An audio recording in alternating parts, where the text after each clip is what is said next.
She helped a beggar in the rain. Then he showed up in a private jet. Rain fell hard over the city, turning the streets into shining black mirrors. Cars rushed past with loud splashes and people hid under umbrellas, running from doorway to doorway.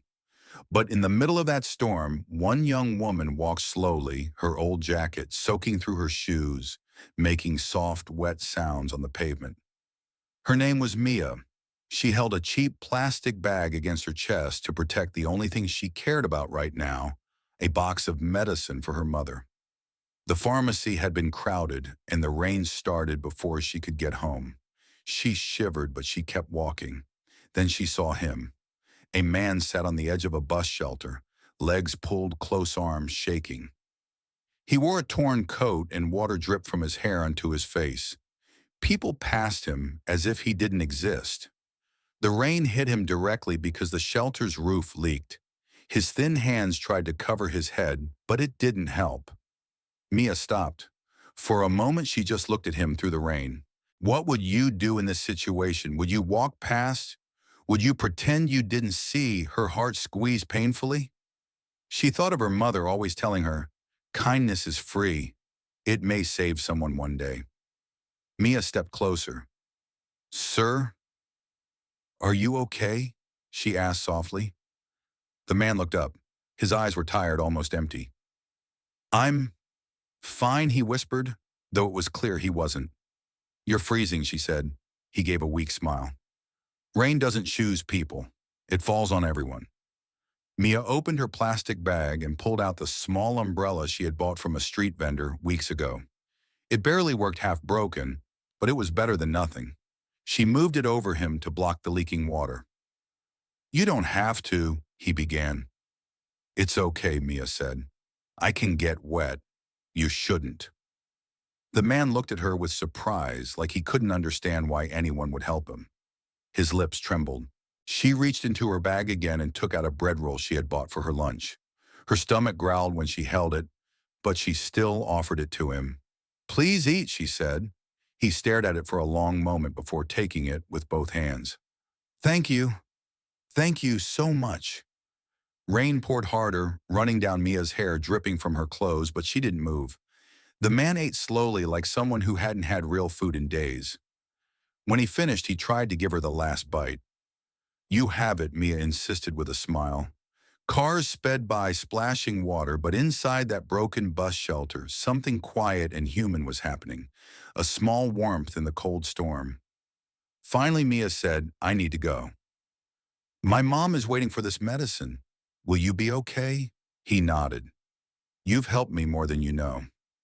She gave him one more look, wanting to do more, but unable to. Her mother needed her. So she stepped back into the rain and walked away. But as she left, the man watched her through the downpour. His eyes were no longer empty. They held something new, something sharp, aware almost, searching. And while Mia had no idea, her small act of kindness had just awakened a story that would change her entire life. 3 days later, a private jet landed in the city airport, one that belonged to a man the world knew but Mia did not. And someone stepped out of it with a single purpose: to find the girl who helped him in the rain. Mia woke up before the sun, like always. The small room was still dark. The wallpaper was old and peeling the ceiling, stained from a leak that the landlord never really fixed. The air smelled faintly of medicine and boiled rice. Next to her, on a low bed, pushed against the wall, her mother lay sleeping. Mom, Mia whispered. Her mother, Rosa, opened her eyes slowly. She was in her late 50s but looked older. The illness had taken weight from her face and color from her lips. Still, when she saw Mia, she tried to smile. Morning, my girl, Rosa said. Her voice was weak. Mia sat on the edge of the bed. How do you feel today? A bit better, Rosa lied. Did you sleep a little? Mia lied back. On the small table beside the bed, there was a glass of water and the box of medicine Mia had bought in the rain 3 days ago. She checked the pills carefully, then helped her mother sit up and swallow them. Slowly, Mom. Here, drink some water, Mia said, holding the glass. Rosa's hands shook. I'm sorry, Mia. You work so much. You should sleep more. I'm okay, Mia replied. We just need to get you strong again. Then everything will be easier. They both knew it wasn't that simple. The hospital visits, the tests, the medicine. Everything cost money they didn't have. But Mia refused to show her fear. After her mother lay down again, Mia moved quietly around the room. She boiled water on a small gas stove, made thin rice porridge, and packed a little into an old plastic container for her lunch. There was not much rice left. She noticed it felt a sting of worry and closed the container anyway. She washed her face in a small sink in the corner using cold water because the heater was broken. Then she put on her uniform, a plain white shirt and a dark skirt with a few repaired stitches. She brushed her long black hair into a simple ponytail. Before leaving, she leaned over and kissed her mother's forehead. I'll be back after my shift, she said. Call me if you need anything, okay? Rosa took her hand. Mia, thank you for everything. One day, life will be kinder to you. I believe that. Mia forced a smile. Maybe life is already kind. I still have you. She stepped out into the hallway, locked the door, and walked down the narrow stairs. The building was old. The walls were covered with faded paint, and someone's loud radio echoed from another floor. On the ground level, the landlord passed by and gave her a short nod. You're not late today. Good, he said. Remember, rent is due next week. Yes, I know, Mia replied, her stomach tightening. I'm working extra hours. He grunted and walked away. Outside, the morning air was cool and damp. Puddles from last night's rain still shone on the street. Mia walked quickly to the bus stop. On the way, she saw Mrs. Carr, an older neighbor, struggling with heavy grocery bags. Let me help you, Auntie, Mia said, hurrying over. Oh, Mia, you're going to be late, the woman protested. It's okay, Mia answered, taking half the bags and carrying them up the 2 flights of stairs to Mrs. Carr's apartment. You shouldn't lift so much. Your back hurts. You're too kind, child, Mrs. Carr said. She looked at Mia for a moment, then reached into one of the bags. Here, take some eggs. You and your mother need protein. Mia shook her head quickly. No, you need them. You live alone. I'm fine. You are not fine, the woman said gently, but I know you won't take them. So at least let me say thank you. Mia smiled, gave her a quick hug, and ran back down to catch her bus. On the bus, she stood the whole way because the seats were full. She held the rail with one hand and her lunch container with the other. She looked out of the window as they passed the bus shelter, where she had met the man in the rain. Someone else was there now, scrolling on a phone, wearing a clean jacket. The bench was dry, the leak may be fixed. The man from that night was gone. I hope he's okay, she thought. I hope he found somewhere warm. Have you ever helped someone and later wondered if they even remembered you? Mia did. But she pushed the thought aside. She had too many other worries. She got off near a small cafe bakery called Morning Corner. The sign outside was old but clean, and the smell of fresh bread filled the air. She had worked there for almost 2 years, serving coffee and cleaning tables. Good you're here, her boss, Mr. Lee, said when she entered. He was in his 40s with a tired face and a serious voice. We're busy today. A tour group booked breakfast. Move fast. Yes, sir, Mia said. She tied on her apron and started working. She wiped tables, carried trays of coffee and pastries, and smiled at customers. Her feet began to ache by mid-morning, but she kept going. At one table, a young woman in expensive clothes frowned at her latte. This isn't hot enough, the customer snapped. Do you expect me to drink this? I'm so sorry, Mia said quickly. I'll bring you a new one. She took the cup back, burned her fingers slightly on the machine, while making another, and returned with a fresh drink. Here you go, she said softly. The customer didn't say thank you. She just rolled her eyes and went back to her phone. Mia stood there for a second, then turned away, took a deep breath, and served the next person. During the short break, Mia sat on a small stool in the back room and opened her lunch container. The rice porridge inside was thin, almost like water, with just a few pieces of carrot. Did you eat? Mr. Lee asked, walking by. Yes, Mia lied again, closing the lid. I'm fine. He looked at her for a moment, then sighed. After your shift, can you stay for 2 more hours? The evening girl called in sick. Of course, Mia said, even though her body screamed for rest. She thought of the rent and her mother's medicine. Extra hours meant a bit more money. The day passed slowly and quickly at the same time. Her legs hurt. Her arms were tired. Her head felt heavy. Still, she smiled at old customers, made jokes with children, and gave a free cookie to a small boy when his ice cream fell onto the floor and he started to cry. Don't worry, she told him. Your day can still be sweet. By the time the sun began to set, the cafe grew quiet. The last few customers left and Mia swept the floor. The city outside turned golden and then dark. Mr. Lee came out from the kitchen, wiping his hands on a towel. You did good today, he said. We might have something important tomorrow. Important, Mia asked. He nodded. I got a call from some company. They want to book the whole cafe for a private meeting in the afternoon. Big people, I think. Lots of money. They asked for extra privacy, good service. No mistakes. Mia blinked. Really? Why here I don't know, Mr. Lee said. Maybe someone recommended us. Anyway, I need all staff here. Can you come early tomorrow and help me clean windows, chairs? Everything must look perfect. Yes, of course, Mia replied. Good. Go home now. Your mother needs you, he said, his voice softer. Mia changed out of her apron, grabbed her small bag, and stepped out onto the street. The air was cooler now. The city lights reflected on the wet pavement. She wrapped her thin jacket around herself and started to walk to the bus stop. She was so tired that every step felt heavy, but she also felt a small, strange excitement about tomorrow. Maybe the rich clients would tip well. Maybe Mr. Lee would get more business. Maybe life would get a little easier. As she walked past the corner, a black car she had never seen before slowed down beside her. It was sleek and quiet, clearly expensive. The window rolled down smoothly. A man in a dark suit leaned out. He looked serious but polite. Excuse me, he said. Are you Mia? The girl who helped a man at the bus shelter during the rain 3 nights ago. Mia stopped, her heart jumping to her throat. How do you know that, she asked?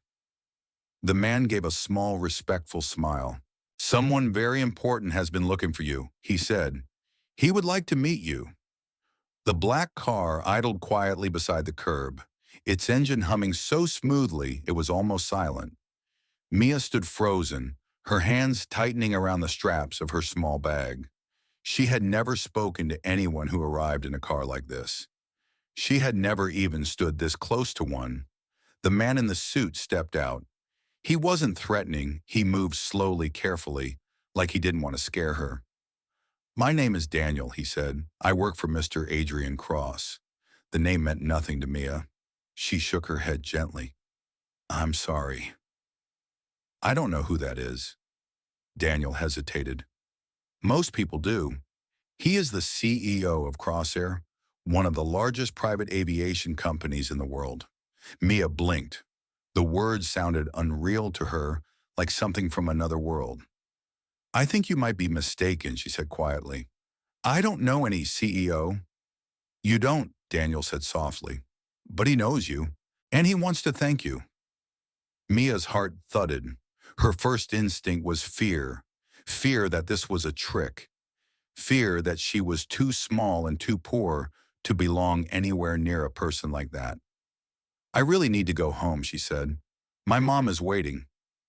Daniel nodded. Of course. But please understand, what you did that night, it meant something. You helped someone who wasn't just cold and hungry. You helped someone who has been lost for a long time. He handed her a simple black card. This is the address of the Skyview Tower, he said. Top floor. If you can come tomorrow after your shift. He only wants to talk. You won't be pressured. Mia looked at the card. It felt heavy, like it wasn't just paper. She didn't know what to say. Daniel stepped back into the car. Good night, Miss Mia. Thank you for listening. The car pulled away quietly, leaving her alone on the sidewalk, with her thoughts spinning in every direction. Skyview Tower was the tallest building in the city. She had seen it from far away, glass silver shining unreachable. She walked home in a daze. At the apartment, she cooked dinner, helped her mother take her medicine, and tried to smile through the worry on her face. But that night, long after Rosa fell asleep, Mia sat near the small window and stared at the card in her hands. Why would a billionaire want to see me? Why me? And who was the man in the rain? Really? She thought about his tired eyes, the way he said, "Rain doesn't choose people." She had thought he was a homeless man. She had treated him with kindness, not because of who he was, but because that's who she was. And now she wondered, what if he wasn't who she thought across the city on the top floor of Skyview Tower? Adrian Cross stared out through the floor-to-ceiling windows at the city lights. He looked nothing like the man Mia had seen in the rain 3 nights ago. He wore a tailored suit. His hair was clean and neatly styled. His posture was straight, strong, controlled. But his eyes, those were the same, full of something broken and guarded. A private jet key card lay on his desk. Pictures of new aircraft models filled the screen of his computer. A stack of contracts waited for his signature. Assistants walked quietly through the hall outside his office, afraid to disturb him. He was a man who seemed to have everything, but he felt like he had nothing. Adrian leaned one hand against the glass, breathing slowly. He had tried to disappear that night, to vanish into the storm, away from the noise of his life, away from the pressure, away from the memories he could never escape. He had hoped the rain might numb him for a little while, but instead he had met her, a girl with wet hair shivering but still holding an umbrella over him, a girl who gave away the only food she had, a girl who didn't judge him, didn't ask questions, didn't look at him with greed or fear. Someone real. Adrian closed his eyes. For years, people around him had only cared about money deals, power, or his last name.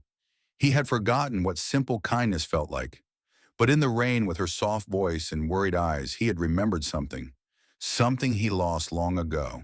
Sir Daniel said, stepping into the office carefully. Adrian didn't move. "Did you find her?" "Yes," Daniel replied. "She was walking home from her shift. I spoke to her. I gave her the address." Adrian took a breath that trembled slightly. "Did she seem afraid, just surprised?" Daniel said. "Very kind. Very humble." Adrian nodded slowly. He sat down at his desk and opened a small drawer. Inside was a silver bracelet bent in one place, scratched on the edges. He held it gently. His sister's bracelet, the only family he had left. And even she barely spoke to him anymore. "You know," Adrian said quietly, "when people look at money long enough, they stop seeing humans. They see opportunities, weapons, threats." Daniel didn't answer. He had worked for Adrian for years. He knew the man carried wounds the public knew nothing about. Adrian placed the bracelet down and rubbed his eyes. "That girl, she didn't know who I was. She thought I was nobody, and she still helped me. That's why you wanted to find her," Daniel said. Adrian looked at him, his voice softer. "No, not just that. When she looked at me, I didn't feel like a monster. I didn't feel empty." He looked away again. "I want to thank her, and I want to understand why her kindness felt like the first real thing in my life in years." Daniel bowed his head slightly. "Then we wait. If she comes, we welcome her with respect. If she doesn't, we leave her in peace." Adrian nodded, staring again at the city he ruled from above, and the girl who walked its streets far below. Somewhere out there, their paths were drawing closer. One by choice, one by accident, one from a world of golden glass, the other from a world of cracked walls and quiet struggle. And tomorrow, for the first time, those worlds would collide. The next day, Mia arrived early at the cafe, just as Mr. Lee had asked. She cleaned the windows until her arms felt heavy wiped every table twice, polished the metal handles on the doors, and arranged the chairs neatly. She wanted everything to look perfect. She didn't know why, maybe because she hoped the rich clients today might give a good tip, or maybe because her mind kept returning to the black card in her pocket and the strange, serious eyes of the man named Daniel. By noon, the cafe shone brighter than usual. Mr. Lee checked everything 3 times, nervous in a way Mia had never seen before. Remember, he said these guests expect privacy. No mistakes, Mia. Stay calm. You're my best worker. Yes, Mr. Lee, she said, though her heart beat fast.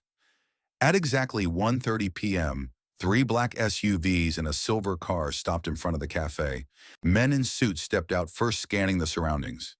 They looked like security agents from movies, quiet, alert, confident. Customers walking down the street slowed down to stare. Then someone else stepped out. It was Daniel. Mia's breath caught. She froze behind the counter. Daniel walked inside, nodded politely to Mr. Lee, and then met Mia's eyes. Good afternoon, he said with a small smile. Mr. Cross will be here shortly. Mr. Lee nearly dropped the tray in his hand. Mr. Cross. Daniel nodded. Please prepare the private table. Mia felt the air tighten around her. So she had been right. These were his people. And the CEO, the billionaire from last night's conversation, was coming here, to this tiny cafe. Today. Her hands shook as she adjusted the plates, cups, and cutlery at the reserved table. She could barely breathe. A moment later, the silver car door opened again outside, and he stepped out. Adrian Cross, not the cold, shivering man from the rain, not the man with torn clothes and tired eyes. This version of him walked with straight shoulders, wearing a perfectly tailored charcoal suit. His hair was clean and brushed back. His watch probably cost more than everything Mia owned in her entire life. People on the street whispered and stared. Some lifted their phones to take pictures, but Adrian didn't look at anyone except the cafe door. When he walked inside, the room fell silent. Mr. Lee bowed slightly, trembling. Welcome, sir. We are honored. But Adrian wasn't listening. His eyes had already found Mia. She froze. For a heartbeat, neither of them moved. Then he walked toward her slowly, his gaze warm but intense, as if she were someone important. Someone he had been searching for. Mia, he said softly. She swallowed hard. How do you know my name? I remember everything about that night, he said. The way you held the umbrella, the bread you gave me, the way you told me it was okay to get wet because you were worried about me. Her cheeks warmed. I didn't know who you were. That's exactly why I'm here, Adrian replied. His voice was calm, almost gentle, but there was a deep sincerity beneath it. I'm sorry I didn't tell you who I was, then he continued. I wasn't in a good place. I shouldn't have been wandering alone in the storm. But you saw me. You cared. Mia didn't know how to answer. She stared at her shoes. Well, anyone would have helped, she whispered. No, Adrian said firmly. You helped, and that made all the difference. Mr. Lee cleared his throat nervously. Sir, please take your table. We will serve you right away. Adrian nodded politely, but kept his focus on Mia. He followed Mr. Lee to the private table while Mia went behind the counter trying to calm her shaking hands. She told herself to breathe, to focus, to not embarrass herself. But every time she glanced across the room, she found Adrian watching her in a quiet, thoughtful way. When she brought him his coffee, she almost spilled it. Careful, Adrian said softly, steadying the cup with his hand. Sorry, she whispered. There's nothing to be sorry about, he replied. Their eyes met. For a moment, she felt the cafe disappear around them. Then someone entered loudly, a man in a gray jacket, dripping from a sudden burst of rain outside. He stumbled inside, looking panicked, coughing hard. People backed away as he leaned on a chair, shaking and pale. Mia reacted instantly. Sir, are you okay? She said, rushing over. He tried to speak but coughed again. His hands trembled. He looked hungry, exhausted, and dizzy. Mia didn't think. She grabbed a glass of water, helped him sit, and placed a warm sandwich in front of him. Eat slowly, she said. You're shaking. The man managed a small nod. Thank you. I haven't eaten since yesterday. Mia's heart hurt. She pulled a clean napkin and gently wiped rain from his forehead. She didn't care that all eyes were on her. She didn't care that billionaires or important clients were nearby. Someone needed help, so she helped. That was who she was. When the man finally had some strength back, Mia returned to the counter and suddenly realized something. The cafe was absolutely silent. Everyone, including the security agents and Mr. Lee, was watching her. But one pair of eyes looked different. Adrian. He didn't look surprised. He didn't look amused. He looked moved, deeply. He stood up slowly and walked toward her. Mia, he said quietly, why do you do that? She blinked. Do what helped people like that, he said, without thinking, without hesitation, even when you barely have enough for yourself. Mia looked down. Because if I don't help someone who needs it, then what kind of person am I? Adrian let out a slow breath, almost like he had been holding it for days. Mia, he said again, his voice lower, steadier. Come see me today, after your shift. Please, I want to talk to you properly. But I don't belong in your world, she whispered. He stepped closer. You belong wherever kindness is needed. And in my world, that's everywhere. Her heart thudded painfully. Mr. Lee approached nervously, bowing. Sir, forgive her. She's shy. And Adrian lifted a hand gently. She has nothing to apologize for. Then he looked at Mia again. I hope you'll come, he said. And with that, he and his guards left the cafe. Mia stood there frozen, her mind spinning. Her hands still trembled from helping the stranger. The smell of coffee filled the room, but all she could feel was the echo of Adrian's words. You belong wherever kindness is needed. She touched the black card in her apron pocket. Maybe she should meet him, maybe she shouldn't. Her heart was torn. But that evening, as she walked home under a cloudy sky, she didn't know that the decision she would make next would change her life forever. Mia didn't go straight home after work. She walked slowly down the quiet street, her shoes tapping softly on the damp pavement. The city lights reflected on the wet ground, turning the road into a ribbon of gold. She kept touching the black card in her pocket, pulling it out, staring at the address, then putting it back again. Skyview Tower, top floor. Every part of her felt small, too small for such a place. Should I go? What if I embarrass myself? What if he regrets seeing me? But then she remembered how Adrian looked at her in the cafe. Not like she was just a waitress. Not like she was invisible. He had looked at her like she mattered. Her mother's medicine was running low. The rent deadline was coming. The refrigerator was almost empty. Maybe meeting him wasn't about danger. Maybe it was about opportunity. Maybe he really just wanted to thank her. After a long breath, she turned around and walked toward the nearest bus stop. The bus dropped her off 3 blocks from Skyview Tower. The building rose into the sky like a silver blade. Giant windows, spotless glass, bright white lights, everything looked expensive. Mia's heart hammered harder with every step she took toward the entrance. Excuse me, Mrs. Security Guard said as she approached. This building is restricted. Are you here for an appointment? Mia hesitated. I was asked to come to the top floor. I'm not sure. If the guard looked at her clothes, her worn shoes, her nervous expression. You have a name, he asked. Mia. He typed something on a small device. Then he frowned, then straightened quickly. Yes. You're cleared. He stepped aside respectfully. They've been waiting for you. Waiting for me. The thought nearly made her knees wobble. Inside the lobby was huge. A marble floor shined beneath her feet. A crystal light fixture hung like frozen stars from the ceiling.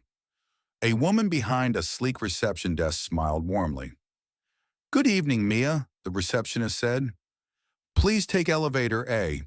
It's prepared for you. prepared for her. Her hands were sweating as she stepped into the elevator. The doors closed silently. There were no buttons, just one small screen that automatically lit up top floor access.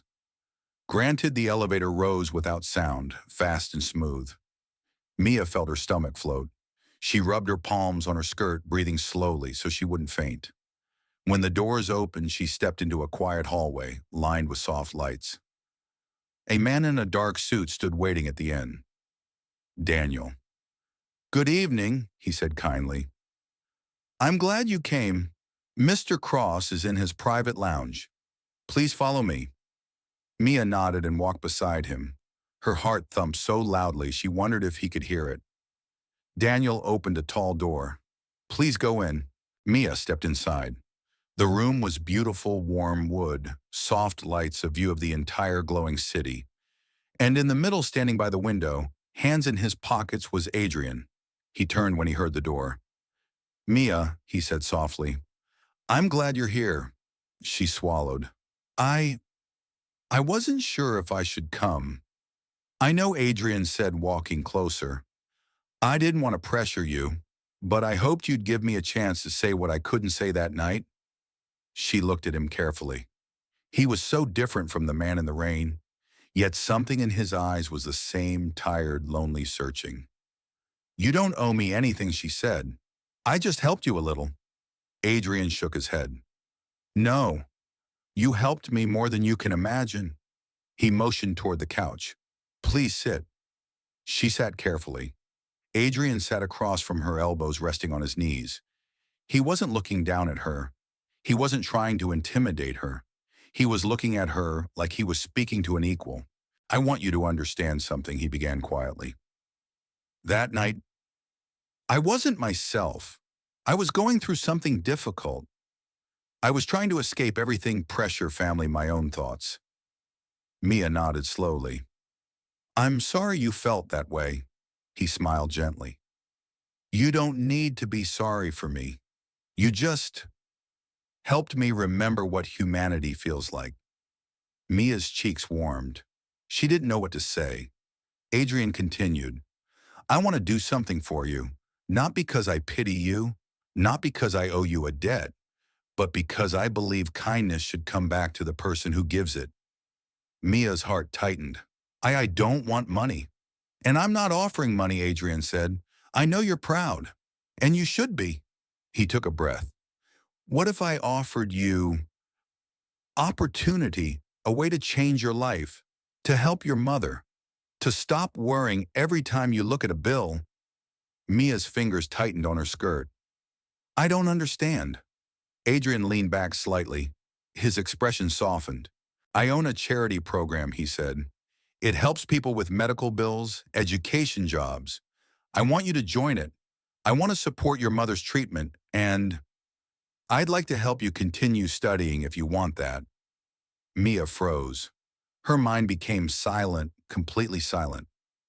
"Why? Why would you do that for me?" she whispered. "Because you gave me warmth when I had none," Adrian said. "You gave me food when you had almost nothing. And you treated me like a human being when everyone else looked through me." Her eyes stung. She blinked hard. "I don't want to feel like I'm taking advantage of you," she said. "You're not," Adrian replied. "You deserve a chance. Everyone does. I can give you that chance, but only if you want it." Mia took a shaky breath. Memories flashed in her mind: her mother coughing at night, their nearly empty refrigerator, the rent deadline, the long hours, the exhaustion. And suddenly it wasn't about pride. It was about survival. It was about giving her mother a chance to breathe again. I want to help my mom," she said softly. "More than anything." Adrian nodded once. "Then let me help you help her." Tears slipped down Mia's cheeks before she could stop them. She covered her face, embarrassed, but Adrian quickly rose and gently handed her a box of tissues. "Hey," he said softly. "It's okay. You're allowed to cry. You've carried too much alone." She wiped her eyes. "I'm sorry." "Don't be," Adrian said. You're incredibly strong, but no one should have to be strong every single day. For a while they sat in quiet understanding. The distance between their worlds felt smaller. Finally, Adrian spoke again. There's something else. I'd like to meet your mother. With your permission. I'd like her to know she's not alone. Mia hesitated, but then she nodded. She'd like you. She... she believes good people still exist. Adrian smiled softly. I'm not sure I'm a good person, but I want to try. The light in his eyes was sincere, gentle, in a way she hadn't expected. She stood slowly. He rose too. Thank you, she whispered. Really? Thank you, Adrian said. Your kindness changed something in me. Daniel stepped into the doorway. Sir, your 9 p.m. meeting is waiting? Adrian nodded, then looked at me again. Let me drive you home, he said. She shook her head quickly. I don't want to trouble you. It's no trouble, he said. And it's late. Let me make sure you get home safely. For a moment, Mia hesitated, but then she nodded. They rode down the elevator together, the city lights reflecting off the glass walls. When they walked through the lobby, people glanced at them, but Adrian didn't seem to care. He opened the car door for her gently. As they drove toward her neighborhood, quiet filled the car, not awkward but calm. Safe. At one point, Adrian asked softly, Mia, do you believe one act of kindness can really change a destiny? She looked out at the passing lights. Maybe, she whispered. Maybe it already has. When the car stopped near her building, Adrian stepped out and opened her door again. Good night, Mia, he said. I'll contact you tomorrow. We'll make sure your mother gets everything she needs. Her heart warmed. Good night, Adrian. As she walked up the stairs to her apartment, she felt different, not richer, not suddenly powerful, but lighter, like someone had lifted a weight off her shoulders. But she didn't notice the eyes watching from the shadows of the stairwell. Someone else had seen her step out of that expensive car. Someone who did not want her life to change. The next morning, Mia woke with a rare feeling hope. She made breakfast for her mother, helped her take her medicine, and even hummed softly while cleaning the small kitchen. Her mother noticed immediately. You look brighter today, Rosa said, smiling weakly. Something good happened. Mia hesitated for a moment, then nodded. Maybe? Yes, I met someone who might be able to help us. Rosa's eyes softened, but filled with concern. Be careful, my girl. The world is strange. Some people promise big things, but only bring trouble. I know, Mom, Mia said gently. But he feels sincere. They shared a quiet moment. Then Mia got ready for work, her heart warm but nervous. She didn't know that trouble was already on its way. At the cafe, things felt normal at first. Mr. Lee greeted her with his usual tired smile. The aroma of fresh bread filled the air. But when Mia walked to the staff room to store her bag, she felt something shift. A woman from the evening shift, Clara, turned and gave her a long, judging look. So Clara said, folding her arms, you came to work in a billionaire's car last night? Mia froze. What, don't pretend, Clara said sharply. Someone from your building told everyone. They saw you step out of a luxury car with tinted windows. Must be nice to get special treatment. Mia's stomach tightened. It's not like that, Clara smirked. Oh, please. Girls like you don't get into cars like that unless... That's enough, Clara. Mr. Lee snapped from the doorway. Clara rolled her eyes and walked away, but her expression promised more trouble. Mia's hands trembled as she tied her apron. She wasn't used to jealousy. She wasn't used to people watching her, but that was only the beginning. Later that afternoon, the cafe door opened and a tall woman entered. She wore elegant heels, a black coat, and expensive perfume. Her hair was sleek and perfect, and the way she moved made customers whisper. She didn't look around. She looked straight at Mia. You, the woman said. Are you Mia? Mia stepped back confused. Yes. Can I help you? The woman's cold smile sharpened. I'm Vanessa Cross. The name struck Mia like ice. Cross. Adrian's last name. My brother told me about you, Vanessa said, crossing her arms. The girl who found him during his foolish night disappearing from his own security system. Mia tried to smile politely. I only helped him because he looked cold. Anyone would have done the same. No, Vanessa said bluntly. Most people wouldn't. And that's why he's suddenly interested in you. Her voice dripped with disapproval. Mia's heart jumped. He's not interested. He just wants to help my mother. Vanessa laughed softly, but it wasn't kind. Sweetheart men like Adrian don't just help.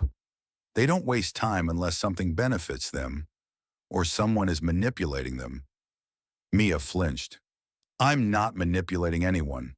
Of course you'd say that, Vanessa replied. Poor girl, sick mother, tragic story. A perfect way to pull sympathy from my brother. I didn't ask for anything, Mia insisted, her voice shaking. But he offered, didn't he? Vanessa said with a raised brow. And you accepted. Mia opened her mouth, but her throat tightened. She wanted to explain that Adrian had simply shown kindness, but Vanessa wasn't interested in understanding. This ends now, Vanessa said coldly. I won't let some waitress take advantage of him. Stay away from him. Do you understand me? Mia stepped back, tears burning behind her eyes. I'm not trying to hurt him. It doesn't matter what you think you're doing, Vanessa said. My job is to protect my brother from opportunists, liars, and strangers who appear out of nowhere. The words stabbed deep. Before Mia could speak again, Vanessa turned sharply and walked out, heels clicking on the floor. Mr. Lee hurried to Mia's side. What did she say to you? Are you okay? Mia wiped her eyes quickly. I'm fine. I just need a moment. She went to the back room and sat on the small stool, hands shaking. Why would Adrian's sister think she was dangerous? Why did she assume the worst? Her chest tightened painfully. But the worst moment happened after her shift. When she stepped outside the cafe, Vanessa was waiting beside a black car. She held something in her hand, a printed sheet. Before you argue again, Vanessa said coolly. I did some checking. She shoved the paper toward Mia. It was a background check with Mia's full name, her mother's medical history, their late rent notices, her small salary, her entire life laid out like a report. Mia gasped. How did you? My family has resources, Vanessa said. This is who you are. A girl drowning in debt. A girl with every reason to latch on to someone rich. That's not fair, Mia whispered. Isn't it? Vanessa's voice sharpened. You want help? Ask charities. Ask local programs. But don't pretend you're not using him. I'm not, Mia, cried her voice cracking. Vanessa stepped closer, her tone ice cold. If you continue this, I'll make sure you regret it. The threat hit Mia like a physical blow. Vanessa got into her car and drove away, leaving Mia standing alone on the sidewalk, trembling. That night when Mia got home, she didn't tell her mother what happened. She didn't want Rosa to worry. Instead, she cooked dinner, quietly helped her mother into bed, and sat alone near the window. Then her phone buzzed. A message from Adrian. Just checking that you made it home safely. I hope you're all right. Can I see you tomorrow? Mia stared at the screen, tears filling her eyes. She wanted to write back. She wanted to thank him. She wanted to tell him everything. But Vanessa's words echoed in her mind. Stay away from him. I'll make sure you regret it. Her fingers hovered over the keyboard. Then she shut her phone off. The next day during her lunch break, something worse happened. Two men in suits entered the cafe and asked for Mia. She stepped out nervous. We're from Crosshair Security, one of them said. We need to ask you some questions. The cafe fell silent. Everyone stared. Mia's knees weakened. What kind of questions? The men exchanged a look. There was a report filed. Someone close to Mr. Cross is concerned you might be attempting to influence him. Mia felt sick. This was Vanessa's doing. I didn't do anything, she whispered. I swear. We believe you, one of them said gently, but we still need to document your statement. She answered every question, honestly, trembling through it all. When they finally left, she collapsed onto a chair, shaking uncontrollably. Mr. Lee knelt beside her. This is insane, he said. You're a good person. Someone is trying to ruin you. Mia covered her face with her hands. I don't know what to do. But outside, unseen through the cafe window, Adrian's car slowed to a stop. He stepped out ready to surprise Mia with good news. Instead, he saw two of his own security agents leaving the cafe, and Mia crying inside. Adrian's expression hardened with confusion and anger. He marched into the cafe, pushing the door open. Mia, he said breathless, what happened? Why are you crying? She looked up and something inside her broke. Your sister happened, she whispered. She thinks I'm using you, and she's trying to destroy my life. Adrian's eyes darkened, a sharp storm gathering behind them. My sister did what. Mia covered her face, sobbing. I didn't want trouble. I didn't ask for anything. I only wanted to help my mother. Adrian stepped forward, voice gentle but fierce. Mia, look at me. She lifted her eyes. I believe you, he said, every word. And I'm not letting anyone hurt you again, not even my family. Then he turned toward the door, fury burning in his expression. Daniel, he said to the man waiting outside, get Vanessa on the phone, now. Daniel nodded immediately. Adrian took Mia's hands gently. This ends today, I promise. And Mia felt for the first time that someone was standing with her. Adrian didn't return to his office that afternoon. He stayed right there in the cafe with Mia, refusing to leave her side until she calmed down. She tried to insist she was fine, but her trembling hands and red eyes said otherwise. When she finally rested her head in her hands, exhausted from crying, Adrian sat across from her and spoke softly. Mia, I'm sorry. I should have protected you sooner. She shook her head. You didn't know. I should have, he insisted. My sister has always acted like she needs to manage my life, but this time she crossed a line, and I won't let her hurt you. Mia's voice was small. I don't want to cause conflict in your family. You didn't, Adrian said. Vanessa caused conflict by attacking an innocent person. He reached out slowly, giving her plenty of time to pull away, and placed his hand gently over hers. I'm on your side, Mia, no matter what. Her breath caught. Something warm blossomed in her chest, soft and unfamiliar, but comforting. When she finished her shift, Adrian insisted on driving her home, not as a gesture of power, but protection. The sun was setting, painting the sky in orange and pink. As they approached her apartment building, a familiar voice called out. Mia, Mrs. Cower, the elderly neighbor, rushed forward with worry in her eyes. I saw security men come earlier. Are you okay, child? Mia forced a small smile. I'm all right now. Mrs. Cower nodded, but when she saw Adrian standing beside the car, her eyes widened in confusion, then softened with recognition, as though she understood more than she said. You're a good man, she murmured, touching Adrian's arm lightly. Take care of her. Adrian bowed his head respectfully. With all my heart. Mrs. Kaur smiled and returned to her apartment. Inside her home, Mia helped her mother take medicine, then brought Adrian a cup of warm tea. Rosa looked weak but alert. Mia, Rosa whispered, introduce me. Mia sat beside her, nervous. Mom, this is Adrian. He's the man I told you about. Rosa smiled faintly. You helped my daughter feel hope again. That means you're a blessing. Adrian knelt beside her bed, something Mia didn't expect, and spoke gently. Your daughter helped me first. More than she knows. Rosa's eyes warmed. She has always been like that.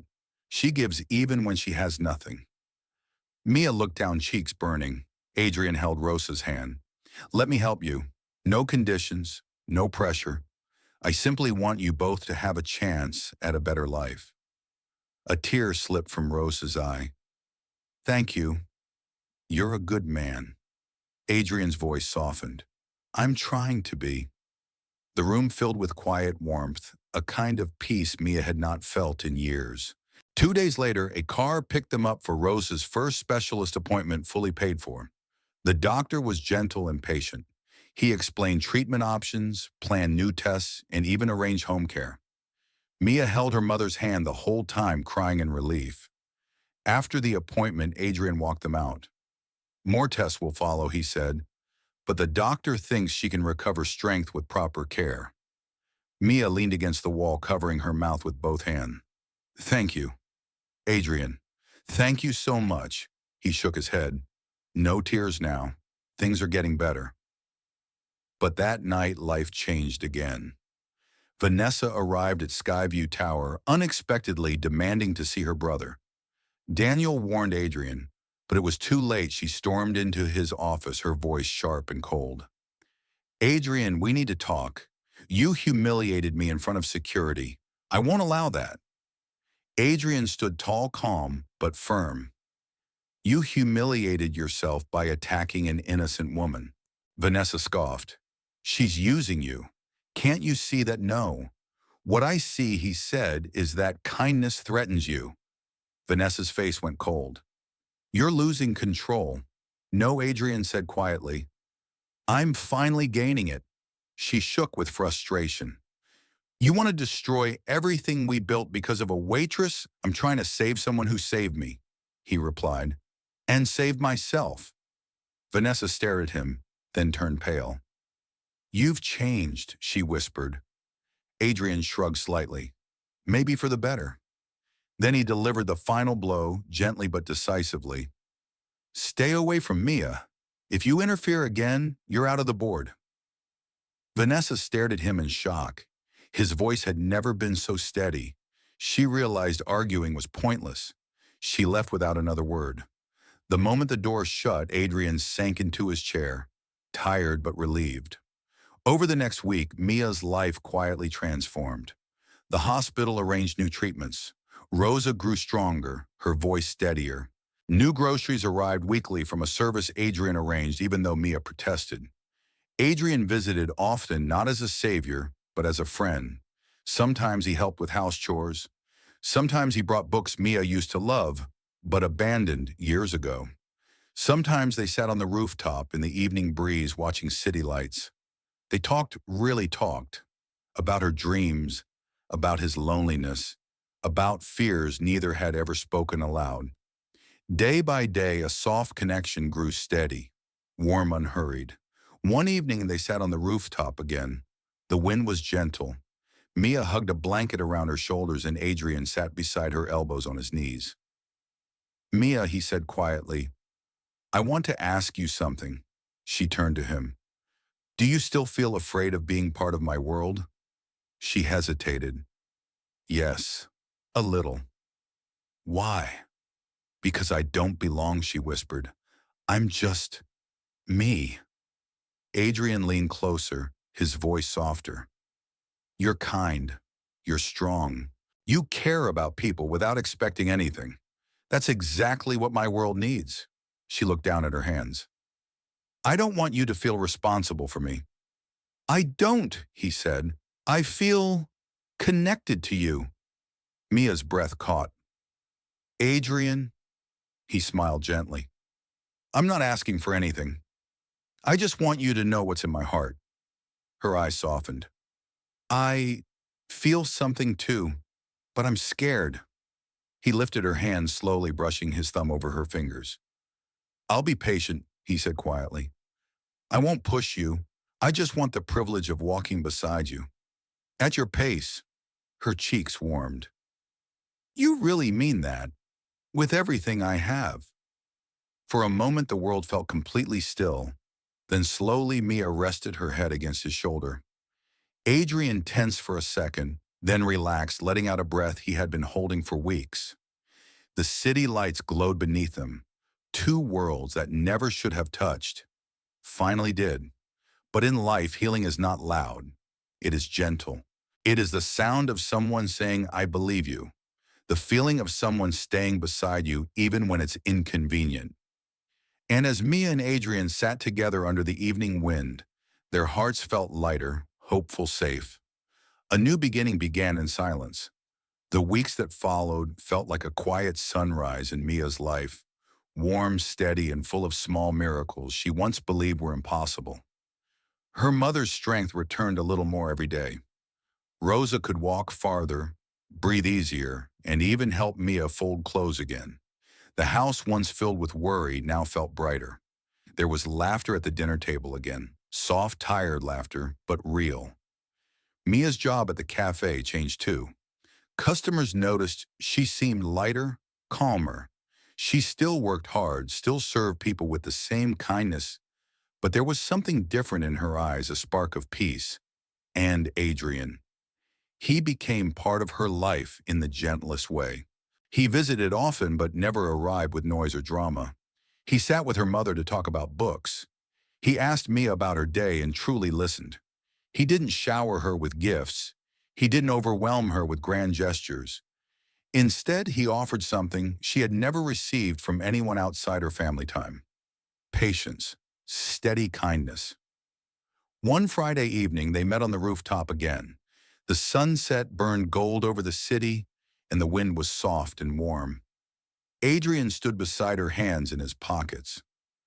I spoke to the doctors today. They're very hopeful about your mother. Mia smiled, the kind of smile that reached her eyes. I know. I still can't believe it. He turned toward her. You deserve a future where you don't have to struggle every day. She looked down shyly. Life is already getting better. Because of you, he said. Your kindness started all of this. Mia stepped closer, her voice soft. Because you cared too. For a moment, they simply stared at each other, the city glowing below. Then gently, almost carefully, Adrian reached out and took her hand. Mia, he said, voice warm and steady, I don't want to rush you, but I need to tell you something honestly. Her heartbeat quickened. I care about you, he continued, not because of what you did for me, not because of your struggles, but because you are someone I respect, someone who makes me want to be better. Mia swallowed, tears rising in her eyes. I care about you too, Adrian. I never thought someone like you would. She stopped, embarrassed. Adrian squeezed her hand gently. Love doesn't care about money or status. It cares about truth. The wind brushed softly against them. Then Mia whispered, almost afraid to say it aloud, I think I'm falling for you. Adrian's breath caught. His eyes softened, full of warmth. He cupped her cheek gently, giving her time to pull away. She didn't.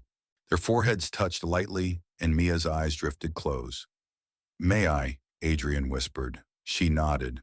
And in the warm glow of the fading sun, they shared their first quiet, gentle kiss, simple and pure, full of gratitude and new beginnings. When they pulled apart, both of them were smiling, shy, and happy, like two people who had finally found a place to rest after a long journey. A new life didn't begin with fireworks. It began with a soft kiss, two hands held tightly, and the peaceful promise of tomorrow. Sometimes the smallest acts of kindness carry the greatest power. A shared umbrella, a piece of bread, a moment of compassion. We often think these things don't matter, but they can change a life. They can create connection where none existed. They can heal wounds we cannot see. And sometimes they bring two souls together who never should have met, but were destined to.